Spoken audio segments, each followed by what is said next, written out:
Hey guys, Greg with BTAD TV. A continuation here of our how-to series. One of the questions that we've gotten is how to adjust the Steelcase Leap V2 headrest. Now, if you're considering a new Leap V2 and you want a headrest, this video will help you better understand not only how to adjust, but also find out if it's something that might be right for you.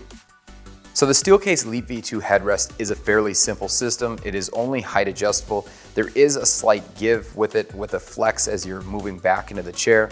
As you can tell, I kind of get it set up here for my height, fitting in the curve of my neck. The one thing I noticed with this headrest as I recline in the chair, I actually need to make a small adjustment so that it fits me comfortably. So the headrest adjustments for the Steelcase Leap V2 is a pretty simple system. There really is only a height adjustment feature. Is this right for you? It really depends on your specific needs and what you're looking for on your next office chair. If you like this video, please help us out, hit that like button. Don't forget to subscribe and hit the notification bell so you don't miss out on any of our future content. And again, if you have any additional questions on this product or other products that we've reviewed in the past, please drop them down in the comments and we'll try to cover them in the future. Thanks a lot for watching.